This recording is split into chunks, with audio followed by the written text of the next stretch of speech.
NBC 15 weather with Chief Meteorologist Alan Seals, winner of the AMS Broadcast Meteorology Award. Well, as we went into the weekend, we were talking about Gamma, which has dissipated. Those are the remnants of Gamma. Now it's all about Hurricane Delta, a storm which became a Category 4 this afternoon with current winds 145 miles an hour. The winds are gusting to 175 miles an hour. And look how rapidly it's moving west-northwestward. At 17, it is heading toward the Yucatan Peninsula. And when it gets there, it could be even stronger. It could be a Category 5 or at least a high Category 4. That will be overnight while you're sleeping. It will maintain that basic direction for the next day and a half, the next 2 days. And then once we get to Thursday, it is going to slow down. And that's going to be a big source of worry for everyone from Texas to Louisiana to Mississippi to Alabama, even the Florida Panhandle, because at some point it will make a turn, and depending upon how far west it goes before it turns and depending upon how quickly it turns, that will define where it could make landfall. So notice these landfall projections, or at least the forecast cone projections. Friday afternoon, likely south of the Louisiana coast. Saturday afternoon, likely inland. But look a little more closely at that. One of the things people do, which is not the best thing to do, is say, oh, I live in Baldwin County, I'm not in the cone. That doesn't mean you're not under a risk of feeling a direct strike of a hurricane. Here's the reason why.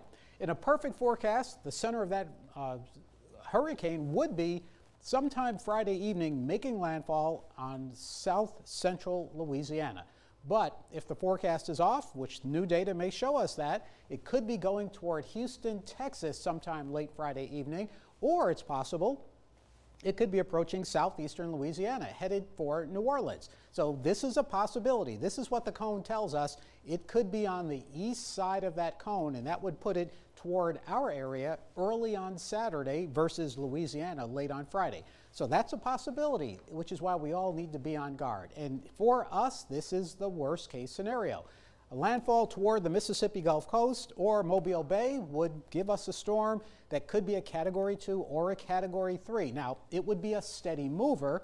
It's not going to stall like Sally, but that puts us on the east side where you see that threat. Storm surge, flooding rain, isolated tornadoes, and of course just the strong wind of the storm. So those are the four things that we always talk about when we're looking at a storm, not just the category. Don't just look at the category. It's what the storm is going to do, which is based on how fast it's moving, how broad it is, and how strong it is. And the problem right now, going 2.5, 3 days ahead, is there are 27 possibilities of combinations between size, strength, and speed.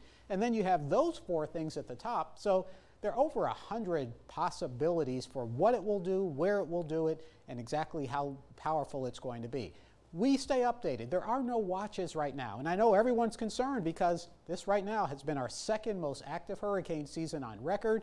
And already in the Gulf of Mexico, we had Sally, Cristobal, Laura, Marco, Beta, Hannah. It's been too many, and now we're looking at Delta. Delta gets into the Gulf tomorrow as a strong hurricane moving directly northwestward and then slows on Thursday to make that turn. Again, if the forecast is perfect, and it is a forecast, Louisiana really has to watch. We've got to watch just as carefully in case it makes a turn toward the east, and even if it's a broad storm that doesn't make a turn. You've got tomorrow to take care of business. A mostly cloudy day. Temperatures will end up in the lower 80s, and like today, we'll see some showers now and then, but be prepared. Again, the watches will be issued tomorrow. The warnings would be issued on Thursday, and your 7-day tracker shows Friday and Saturday, the days we really need to be alert and have a plan. Pre-plan right now. Stay with us. The news continues right after this.